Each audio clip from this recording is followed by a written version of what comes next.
I'm Jessica. And I'm Lizzy. Welcome to Man Up, Boys Cry.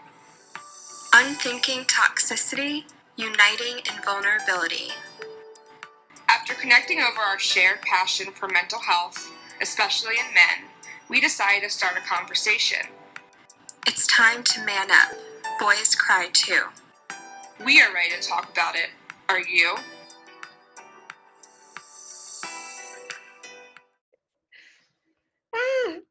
Kate Harlow, welcome to Man Up, Boys Cry. I'm so honored to have you here today. I love you so much. I'm about to go on a whole rant about how much I love you.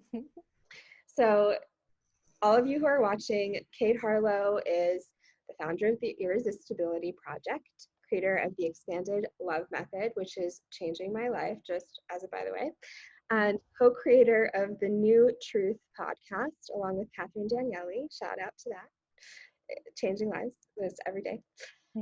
Kate has coached thousands of people, both women and men. And over the last decade, on her mission to change how people love on the planet, her focus is starting with people's relationships with themselves. Kate is my coach. She's transformed my life and continues to do so every single day. In fact, we just celebrated our 1-year anniversary.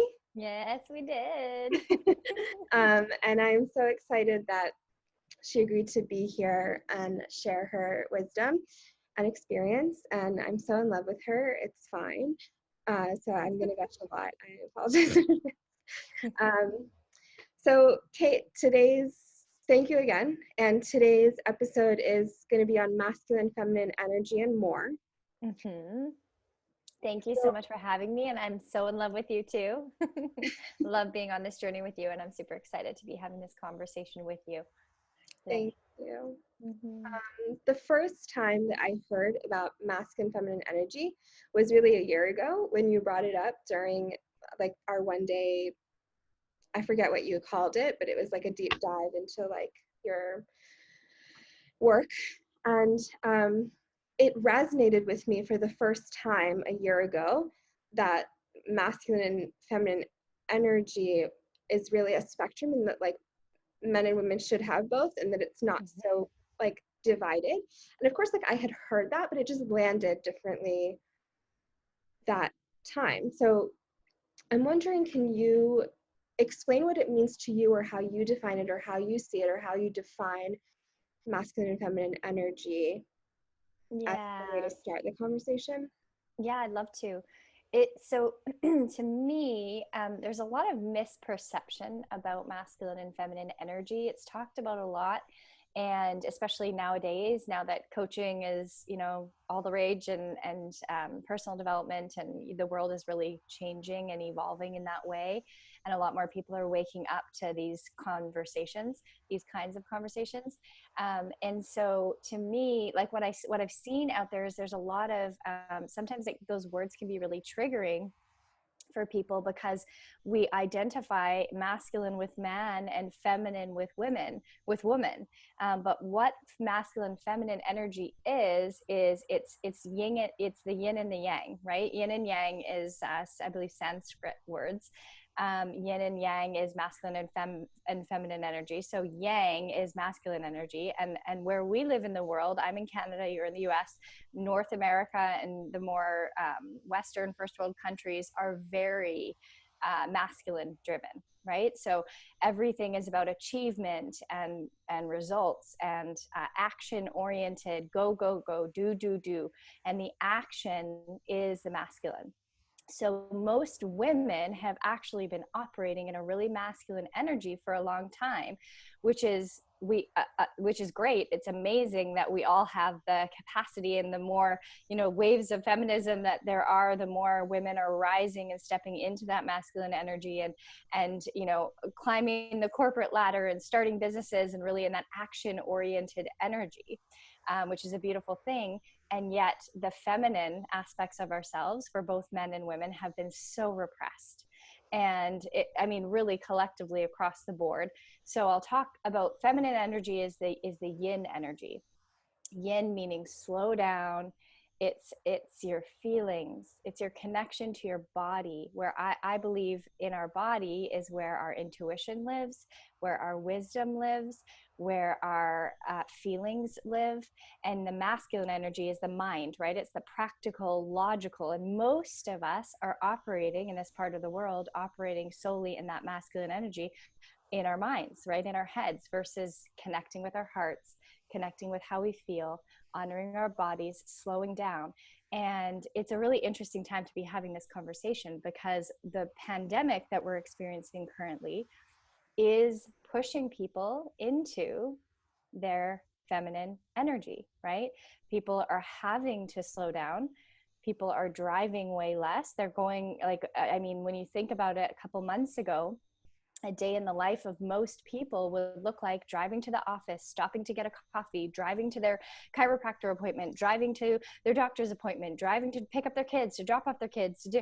It's like, and I'm mostly talking about driving, but it's like the busyness, the go, go, go, that hustle energy, that there's no space to feel, right? There's no space to be in connection with our hearts and our intuition and our truth and our wisdom. That feminine part of us just got left behind. And it's because the world we live in really feeds that masculine energy, and it's really glorified to be busy and glorified to be hustling and striving and succeeding and achieving. And over the years, it's been really judged to do the opposite. You know, like, I remember when I was little, whenever I would be resting and relaxing, or needing to take downtime, I remember, you know, I say this with love, my mom didn't do it on purpose, but there was a like, oh, you guys are being lazy, like, go play outside, go whatever. And it's like, so I associated rest and relaxation with laziness. And that's true for most people. And of course, where did my mom learn that? Probably from her mom, you know, probably, like, that's what we associate with that surrendering, slowing down, coming home to ourselves. And so here in quarantine, the world has stopped for the first time, right? Like, so many businesses have shut down, have closed or temporarily closed. Some have gone out of business, but this time has forced us to slow down.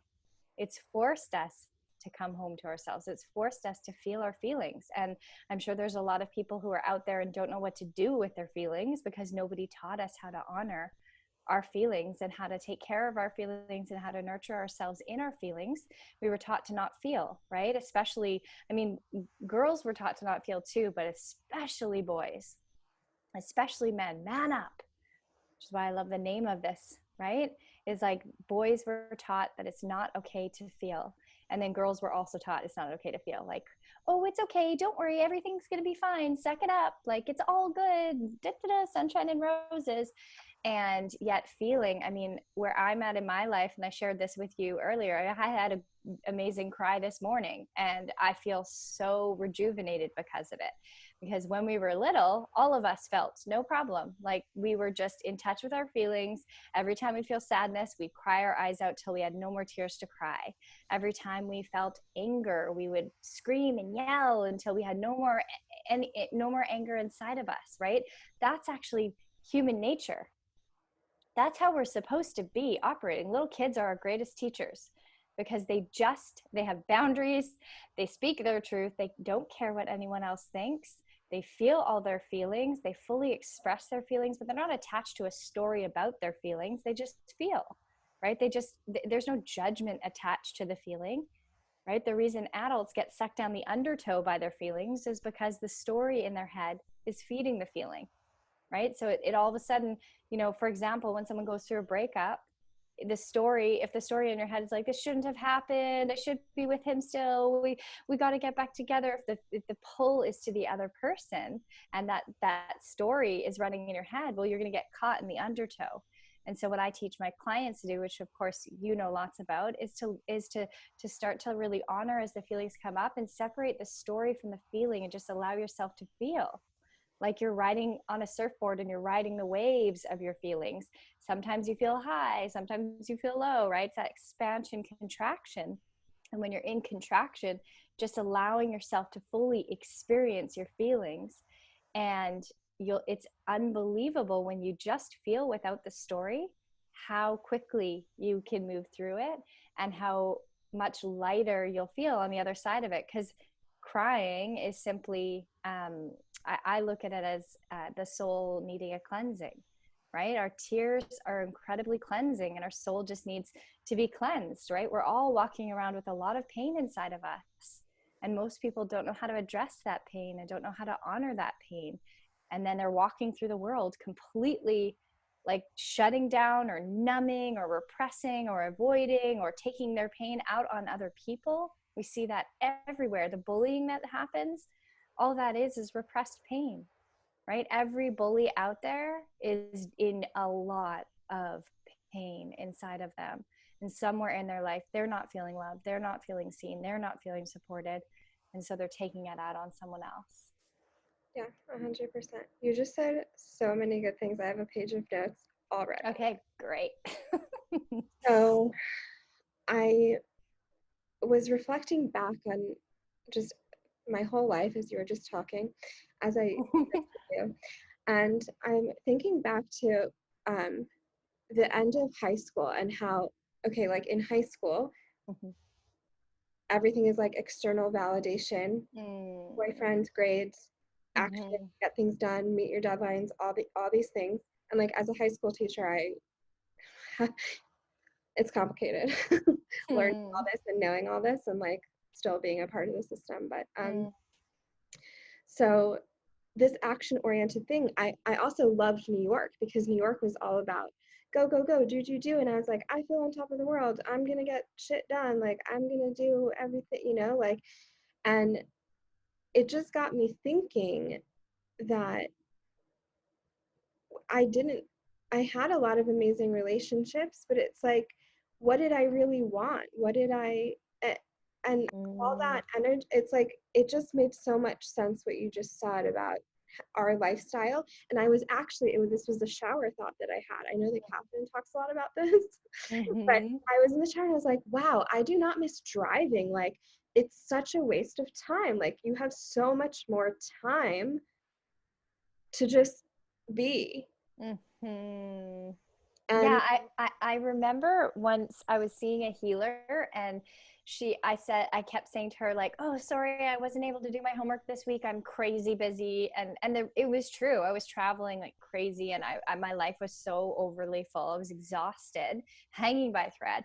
And I would just be like, oh, I'm crazy busy. I'm crazy busy. And one day she said, Kate, I'm curious, what do you get from being crazy busy? And she helped me dig underneath it. And there was a part of me that felt important because I was busy. And when I wasn't busy, I felt like I was doing something wrong. I felt like I was missing out. I felt like I was falling behind, like I wasn't succeeding. So it's like we don't allow, because of this fast-paced world we live in and this part of the world that we live in, we don't allow ourselves to slow down. We don't give ourselves permission just to be. And I mean, I even would be busy doing things that were healing me, like going to acupuncture, going to massage, going to chiro, going to my nutritionist. And yet it would be like exhausting going to all those appointments. Like right now during quarantine, it's a lot less exhausting because appointments are all virtual, right? So you don't have to hustle and park and drive in traffic. And it's just like, even when you're trying to relax, when you're in that nonstop schedule every minute, there's no space. Yeah. There's no space to feel. And it's actually, I believe, culturally, we've created it that way. We've designed it that way so that we don't feel, because nobody knows what to do with their feelings, because nobody taught us how to honor our feelings and how to actually be with ourselves, right? Especially nowadays with technology, people are even more uncomfortable being with themselves. Like you look, and I even find myself compelled, especially if everyone around me is on their phone, you know, waiting at the airport or waiting in line for at the grocery store, or feeling that like, you know, that like tingle inside, like, oh, pull out your phone, you're alone right now. And I remember watching this comedian do a YouTube video, or he was actually on, I think, Jimmy Fallon or something, and he was talking about how people are so uncomfortable with feeling and like with that empty like space inside of themselves that they would rather text on their phone and drive and like kill people. Like, you know, they would rather send text messages while they're driving and put their life at risk and put everyone else on the road's life at risk than be alone with their feelings. Yeah. And it's not our fault. It's not our fault. Nobody taught us how. all we got taught to do is suck it up, move on, keep like put a smiley face on and pretend you don't feel. So we find all of these coping mechanisms like, you know, wine or like, I mean, there's a million, eating, overeating, or excessively exercising even. Like there's so many coping mechanisms, but being busy is one of them, right? The busier you are, the less time and space you have to actually feel. And if we don't know what to do with our feelings, of course, people are going to be terrified and not want to actually just be with themselves. Yeah. Which is so sad. Yeah. I feel that. So I want to say two things to that. One, so like I remembered where I was going with the whole college in New York, and because I sort of lost it in the middle. And it's what you just said. But then when we get older, it like continues, but then eventually there's like nowhere else to reach. You know what I mean? It's like, and so then people are forced to face themselves. And now what we're going through is there's nowhere to go. So it's like people reach out, but then continue to find ways. But now we're being faced with, you can't, like, you're not allowed to be busy. Like there's nothing, you know? You can't hide from it. And I'm sure some people are doing a good job of being on like call after call after call or whatever during this time. But it's like the amount of divorces and breakups that are happening right now. I mean, you know, the podcast, we just did the last three episodes, two on breakups and one on should I stay or should I go? And the reason that's happening right now is because people can't deny their problems. Like, and if they don't have the tools and skills to navigate it with their partner, all the pain is at the surface because they're alone with their partner feeling all their feelings, right? Whereas if you're busy, it's really easy to avoid being in an unhappy relationship or an unhappy whatever if you're busy. Yeah. And I just want to speak to how true that is about driving. And I remember one of the very first things I said to you guys when you started the podcast is like, I play it during my car ride.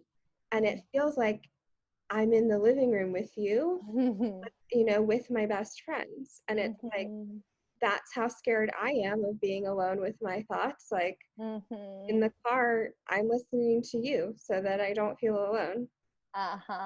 Yeah. And it's so wild because it's like two things are true. We're all alone. Even if you're laying you know, all the single women who are like, oh, I just need a partner, a boyfriend, then I won't feel so lonely. It's like, how many women in relationships are married and their partner's right next to them and they feel totally alone? Yeah. It's like we are all alone in our experience, right? Nobody else can share what's happening inside of us. We can express as much of it as possible and get support and cry with our friends and you know, put ourselves, like, actually share what's real for us. Like we talked about vulnerability yesterday, and that, like, that is a practice of bringing people into our inner world. But ultimately at the end of the day, we are all alone. And at the end of the day, we're all connected too, right? So both are true simultaneously. But I mean, this is why I do what I do, because it actually breaks my heart. I used to call myself a love and dating coach. I'm not really calling myself that anymore. That's so not what I am. But what I'm here to do is, like, all the people out there who are thinking they just need love in order to feel better, in order to fill that void, in order to not feel the pain that they're feeling, is like, my mission is to guide as many humans on this planet as possible to actually come home to themselves and get comfortable with their feelings and get comfortable with everything that's happening inside, because the root of every relationship issue on the planet is the disconnection and dysfunctional relationship that we have within ourselves. Yes. Absolutely every relationship issue, no matter romantic or, you know, mother daughter or colleague, boss, employee, whatever, every relationship that exists on the planet, the root of all of it is within yourself.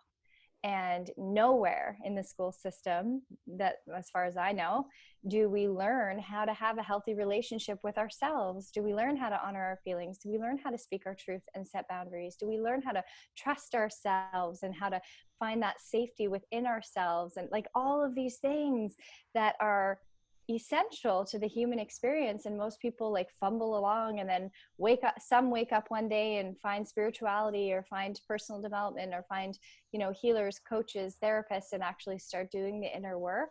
but it's becoming more and more and more mainstream, thanks to people like Oprah, who've like, you know, spread the importance of it far and wide, and have the platform to do so. And yet, like that's all that matters. Like whatever your struggle is in your life, your capacity to shift it, like the only thing you can have control over is yourself. I mean, that we're learning that on such a macro scale right now with the coronavirus and the everything that's happening right now with this pandemic. Is, I mean, as soon as this started happening, I did a video for my clients, and I just said, this is always the truth. Life is out of our control, right? And as long as we're arguing with reality and, you know, wishing what's happening wasn't happening, we are suffering. And yet, when the only thing we have control over is ourselves, not our children, not our spouses, not our neighbors, not our country, not our world. We don't have control over anything, not our weather, nothing except for ourselves and how we perceive things and how we navigate the terrain of what's going on inside of us. So, and that's so poignant and important to understand, especially for like, I just want every one of my students to like know that no matter whether I give them like an F, a C, or an A, like it has nothing to do with them. Like who they are. Yeah, it has not. And that's what's broken about this system, is that we get taught to be good girls and good boys and to follow someone else's truth and to do what's right and to do what's wrong. And as children, like there has to be a level of that to keep them safe. But unfortunately, children become adults and nowhere is there a relearning of how to honor who we are. And I'm imagining you being on this path as a teacher, you honor who those kids are, right? You honor their gifts, you honor, you allow them to express themselves to the best of your ability. Obviously, you still have to, you know, play within someone else's rules as a teacher. But I mean, like that, to me, it's like what school should be for children is us fostering their gifts, us celebrating their uniqueness. But we get taught like good, bad, right, wrong, gotta like, oh, you're stupid, you're smart, right? And then kids leave the school system, and the ones that don't feel good at anything, which was me, fall through the cracks. And the ones that feel, you know, successful because they were an athlete or they were really good at math or they were really good at English, you know, thrive and go to university and feel, you know, maybe good about themselves or maybe not, but ultimately maybe they feel smart because they were good at school, but and then there's nothing after that.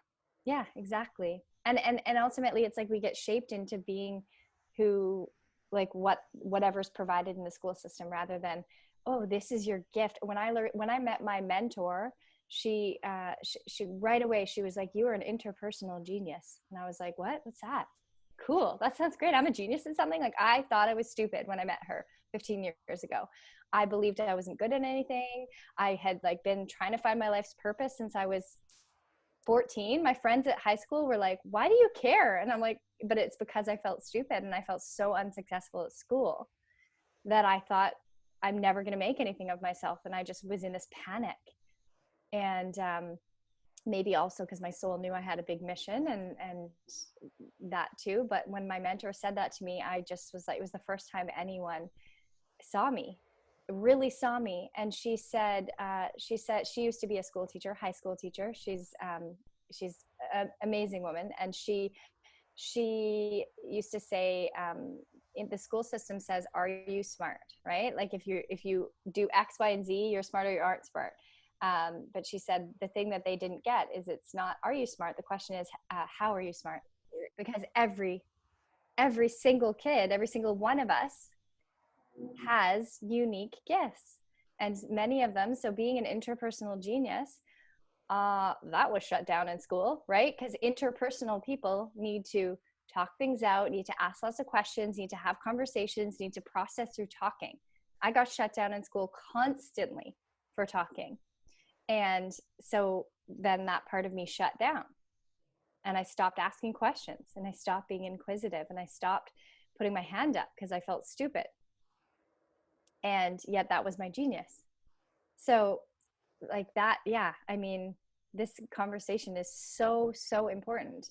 Every single one of us is a unique soul with phenomenal gifts. And the more that we can awaken, you know, parents to that their kids have unique gifts, and to foster and get curious and like really like look at where their gifts are and really like pull that out of them and support them in that is so important.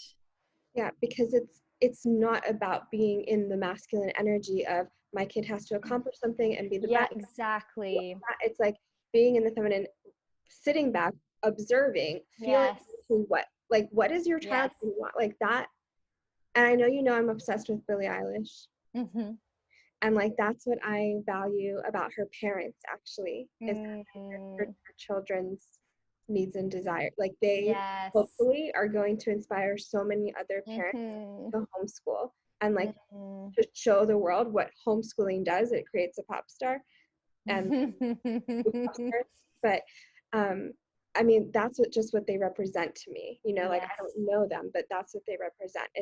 Yeah. Is that just like sitting back and like listening to your kid, Mm-hmm. not And just that's forcing them do. exactly, and that's the gift in right now. And it's not anyone's fault. Like it's like we are plugged into a system. So all the parents who are, you know, so stressed out, so busy, and don't have the time and space to really be with themselves and be with their kids, it's not your fault, right? That's the world we live in. That's what we're taught. And it's not to say there's anything wrong with masculine energy. Both are essential. But the masculine side is so glorified, and the yin energy is so repressed. And so yeah, the more you can slow down and be in touch with yourself and your own feelings, the more you have time and space to do that with your kids, and to really hear them, and to hold space for them, and to get to know them as individual souls, instead of as like what their grades are or what sport they're good at or not good at. Or it's like really getting to know their soul and know that they all have gifts. Yeah. And so do the parents who maybe got their gifts repressed when they were kids. Like we all do. And It's that unbelievable. the only like two options aren't becoming a doctor or a lawyer, or maybe the third Mm-hmm. business person. Yeah, and not projecting your own, you know, lost dreams or ideas of what your kids should be, versus really getting to know and fostering and supporting who they are. Yeah. Yeah. I love this idea that you brought up earlier. You compared crying to a cleanse, and I was like, Mm. it's literal hygiene. Mm-hmm. It Um, is. I know that maybe a few years ago I heard the term sleep hygiene, and I was like, what's that? Mm-hmm. Ever since I, you know, have looked into it, and I'm like creating a nightly ritual, getting into the space, going, you know, learning all that. But I feel like this could be the next like crying is Mm-hmm. part of hygiene. Like that's such a novel idea. It And if is. men want to be healthy, yes, they have to cry, and women have to cry too, and we all have to cry. And Mm-hmm. have that be okay. And so much of the time, I know this from personal experience because of what I've been through. Like my friends, my family, it's like it's gonna be okay. Like, you know, don't cry. Why not? Why can't I Yeah. cry? Exactly. And that's again, it's just our conditioning, right? Everyone's uncomfortable with it because nobody taught us that it's okay. And so there's this like panicked feeling, as opposed to just allowing and holding space and getting curious, and just like having a tenderness and supporting us to all feel. Um, yeah, it's it's pretty wild. I think of I've led many workshops over the years, over the last 10 years, and for both men and women. And every time, I mean, the power of group work, of workshops, retreats, you know, group healing work is so incredible, because here's what happens every single time. Especially, I mean, when men cry, typically they just cry. In my experience in workshop settings, like some are so repressed that they don't get there, but others, if they feel a feeling, they're not guilty, and they're not like, oh, I'm so sorry, because that's a woman. That's like a lot more. I mean, surely there are men who do that, but in my experience, it's more women that are apologetic and feel guilty for their behavior. Usually it's for taking up space. But watching the process of how, when someone does feel and get, you know, something happens and they they're processing a feeling and they're sharing it with the whole group, everyone in the room in that moment is like in the palm of their hands, right? And you would have experienced that at the one-day workshop with me in DC. It's like every time a woman had a meltdown, and it's the same for men, when there's a man in the room who's crying, the women are just like, oh, everyone's in love with, like, our hearts burst open and everyone in the room is in love with that person and is with them and is holding the space, and it's so loving and so honoring and so nurturing. And the whole room gets closer, and all of a sudden there's this bond that wasn't there before. And I mean, I do the immersion retreat that I do in Greece every year, and I think of all the women there, like they're family after a week of going through, feeling their feelings and unpacking their story and awakening who they really are. And as they go through that journey, they're bonded for life after, because vulnerability is actually the very thing that brings us together. But the ego, which is our conditioned mind, I call it your saboteur, but it's the conditioned mind, because we've been taught feeling is not okay. What it does is it tells us, like, oh no, hold this back. Don't share this with the group. People won't like you. You'll be ostracized. You'll be cut off. People will judge you. And so it tries to hold it in, and we feel shame and embarrassment for feeling our feelings, only because we were shut down from it when we were kids. And that's what we learned. Right. And yet the reality and the truth is the complete opposite. Whatever your mind tells you, it's usually the opposite. Whatever we resist, and then when we experience it, it's usually the opposite. But for this case, it's absolutely 100% of the time the opposite. Crying in a group experience brings everybody so close together. Every single time, I often say, how many of you feel closer right now? Like, so if you were in the room, I'd say, how many of you feel closer to Lizzy right now after she just shared? Because usually what women do is they share and then they're like, I'm so sorry for taking up space. I'm sorry, I've been talking too long. And they go into this like collapse after having a big breakthrough. And that's why I ask, how many of you feel closer? And then you get to witness how the very thing you were afraid to do is actually the thing that's going to give you what you want, which is connection and closeness and support and love. Yeah, I actually remember that did happen. Oh, cool. You stared into my eyes and into my soul, and you were, I forget what it was you said, and they just came out. I just started crying. Like, I don't even know what happened. Give me permission, and it all came out. And everyone you did ask that question. Everyone in the room was like, I feel so close to you. I was like, go next, on to the next. Like, yeah. Okay, don't look at me. Wow, how far I've come since then. But you've come so far. I also remember it fully sinking in when I saw you do it to the next person. Because then you felt closer and your heart burst open. Like, that's what happens. It's the polar opposite of what our mind tells us. And so what that is in the mind is protective mechanisms. And it's so sad to me, all the people walking around in so much pain with these protective mechanisms. It's like we're walking around with walls around us and missing out on the very thing every single one of us is longing for deep down, is love and connection. And when we walk around with all these protective mechanisms running the show, we get the opposite of that. And then we wonder why we feel so depressed, or we feel so anxious, or we feel so alone.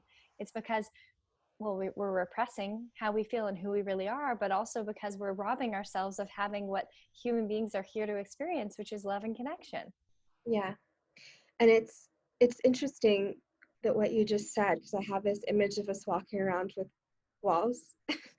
And but the interesting thing about that is that we are so fine with saying no to things that will make ourselves feel better, but where we don't say no to things that like hurt us, that confirm how small we are, or because I'm just thinking about like a student in my class, right? Because like, I wish that they could just, if I'm asking them to do something, I wish it were acceptable for them to just say no.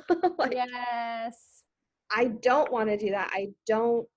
That's not going to serve me. Like, because I remember in high school myself, I knew that I was not a math and science person. Fine, give me a finance class. Like, that's practical. Nobody did. No. But like the frustration and like the negative self-talk and like all this, Yes. oh my God, it's like, Yes.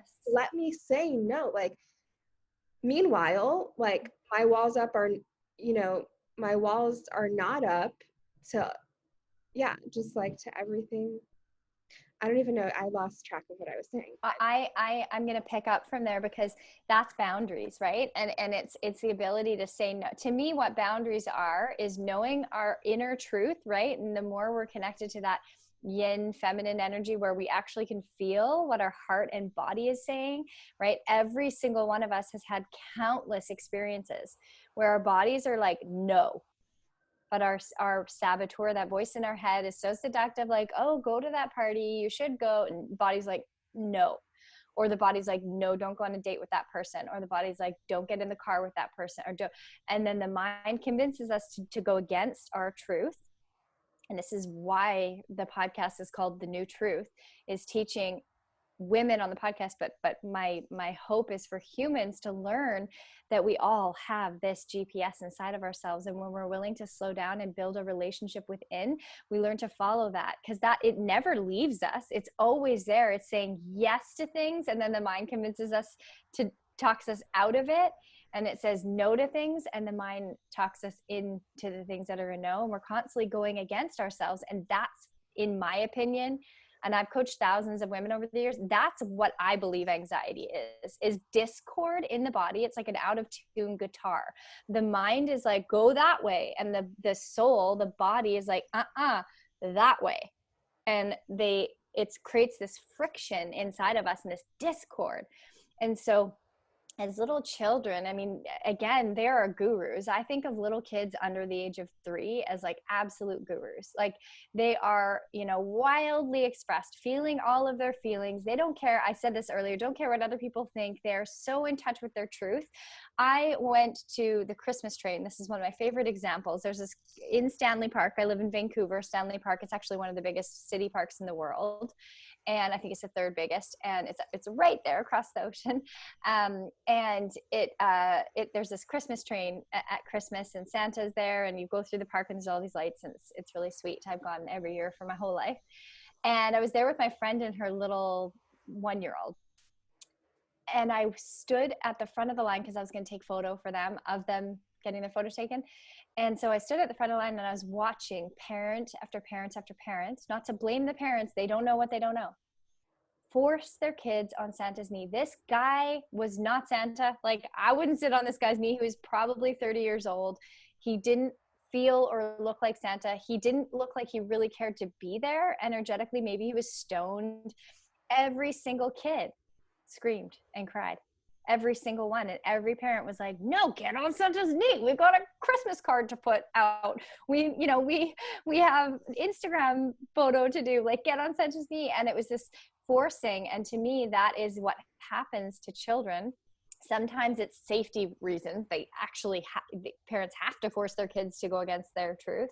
And sometimes it's unnecessary, right? But it's it's not just parents, it's teachers. They're constantly told to go against their own guidance. Nobody teaches us that we have our own guidance. And so we get told who to be, what to think, what's right, what's wrong, what's good, what's bad. And then we walk around as adults thinking that's who we are. And it's like, this is repressed. And then we're all depressed, wondering why we're all so depressed. And it's because we're so repressed. Someone else told us what to think and what's right and what's wrong.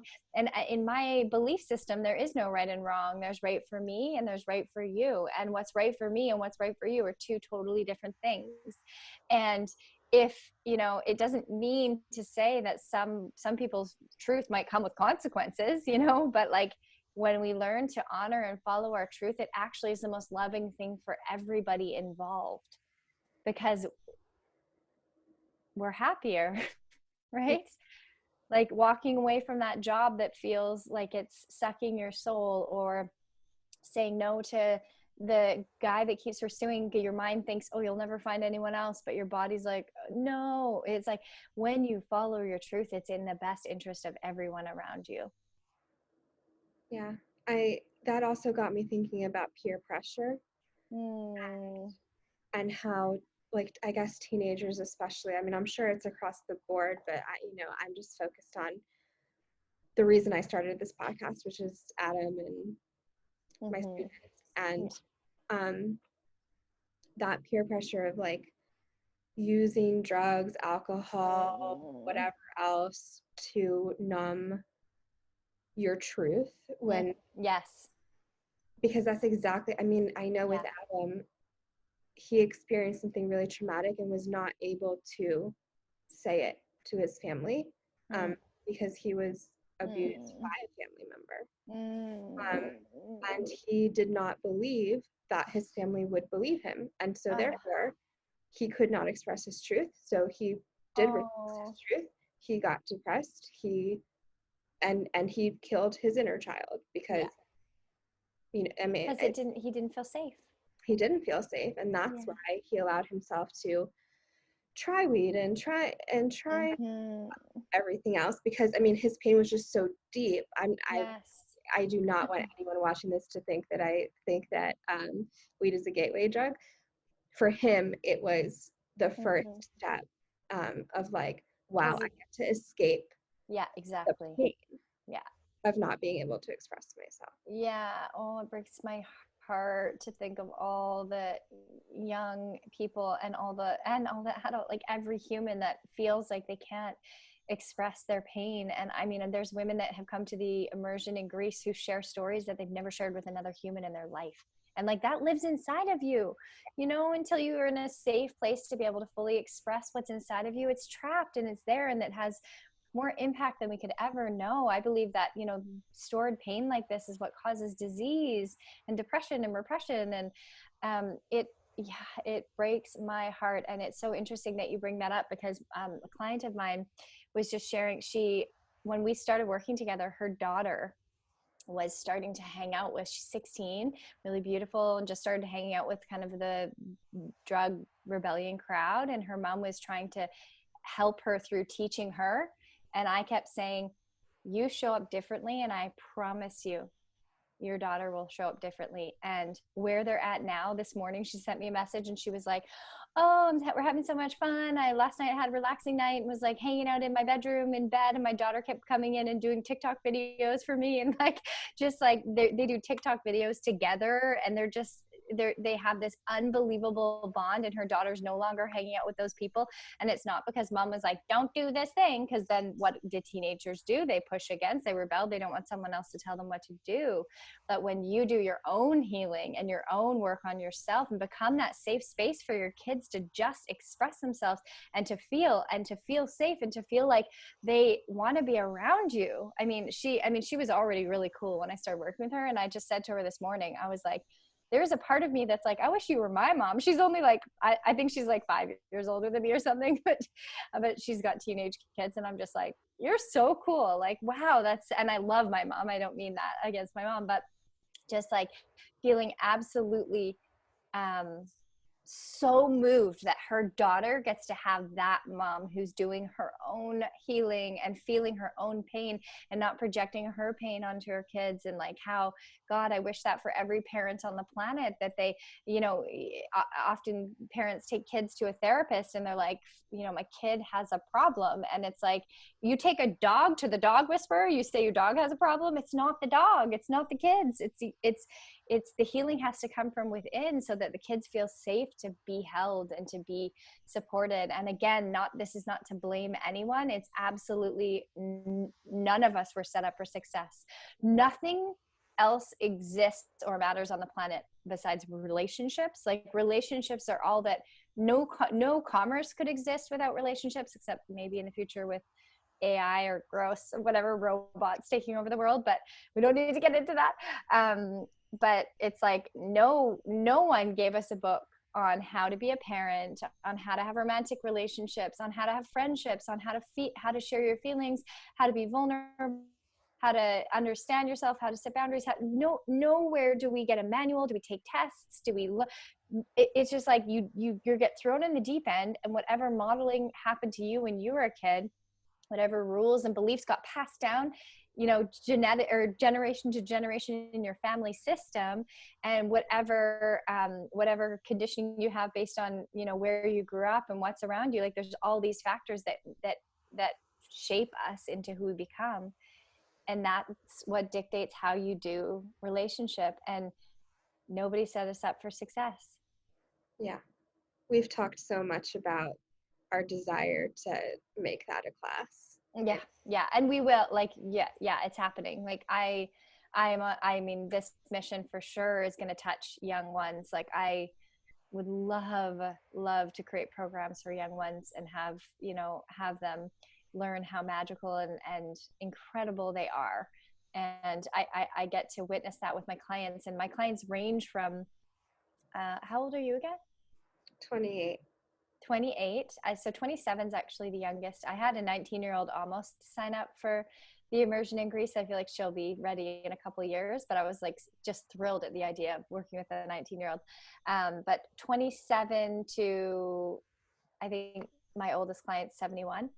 And it's like I get to help them uncover and heal the little girl inside of them and the little boy inside of them. It's like every single one of us is innocent at the core, and every single one of us wasn't set up for success. And that's why I really deeply believe that where change is going to come from on this planet is us to learn how to become more expanded within ourselves, and to be like Gandhi said, be the change in the world you wish to see. It's like us walking around with our hearts wide open, knowing how to speak our truth, knowing how to set boundaries, knowing how to stand up for ourselves, right? There's either, like, what I see is there's people with their hearts wide open who get stepped on, that was me, or people with super fierce boundaries in place who don't let anyone in. And then that place in the middle, right, which is the healthy place to be, being in alignment with our soul, where we're fully heart open, connecting, and also following our own truth. Yeah. Something Jess talks about, my partner, in this, which, I should have mentioned, like, she wasn't able to be here today and she's sorry about that. But something she talks about is that how great would it be, like, it's amazing that you're doing this work, but how great would it be if like we eventually live in a world where everyone does know from the beginning, right? We don't have to change it, but that it is different eventually. Like that's the ultimate dream. Yes. And I also think that part of the human experience, I mean, from a spiritual perspective, I believe that part of the human, I mean, we live in a world of duality. There's dark and there's light. There's dark and there's light, and there always will be. And that's part of the human experience. I believe our souls choose to come here to either evolve, or sometimes we choose to not, right? And some people just don't have that awakening. I think of my grandparents, they never got the opportunity to have the awakening. So they kind of lived in their comfortable pain or misery. Like, I mean, I love them, they're amazing, but they also have lived in pain for a very long time in their own ways, and they just never woke up. Where our generation is like here to wake people up. We are here to I mean, you can see it with all the entrepreneurs that are like 19 and they have like millions of followers. Like, it is happening. The world is changing, and we are waking up more than ever before. And so I mean, I wish for a world where everyone is awake and everyone has choice and everyone knows, like, that they can follow that truth within and does the healing and all of that, and dark and light will always exist. Yeah. Right. And like going through, I mean, I think of my path, like all the pain I went through in my life and all the horrible things I went through without knowing there was any other option. And I had to go through that to learn everything I know, to be able to hold space for other people, to be able to have empathy, to be able to do the work that I do in the world. Like, that was part of my shaping. So I think that sometimes we can want to like protect kids' experience and not have them go through the pain, but like that's part of their life curriculum. And can we set them more up for success by giving them tools and strategies and awareness? Absolutely. And are they still going to go through heartbreak, and are they still going to feel compelled towards peer pressure and all those things? Yeah, they totally, like, that's part of the human experience. And they'll probably be able to find their way a lot more smoothly if they had resources of support, tools, and awareness within themselves to be able to navigate it from a different place. Yeah, that's And as you were talking today, like one of our conversations that we started was about toxic masculinity and like Mm-hmm. comfort around the term and what does toxic mean. And, I think I just realized it's also just this imbalance between the toxic part is that there's imbalance. Mm-hmm. That's like it. Yes. Yes. Thank you so much Yeah, for there having is. a conversation with me. So many nuggets of wisdom as per usual. It's been such a pleasure, my love. And yeah, I love what you said about it's true. It's the imbalance. It's the imbalance of the masculine and feminine, right? The more we teach our kids and ourselves how to feel and how to follow our intuition and how to be in touch and have a reverent relationship with our bodies, and like that is what's going to heal the planet, is bringing us into balance. It's not having toxic masculinity, is just the shadow side of the masculine because people are out of balance because the other aspects are so repressed. So yeah, I love that. Thank you. We could talk forever. I know. Mwah. I love you too. Thank you for having me. So fun. Thanks for watching. Check us out on Facebook, Instagram, and Twitter. And if you enjoyed, subscribe to our channel. Also, if you are in need of help, please reach out to someone. And if you need, please don't hesitate to call the National Suicide Hotline at 1-800-273-8255. It's okay to not be okay.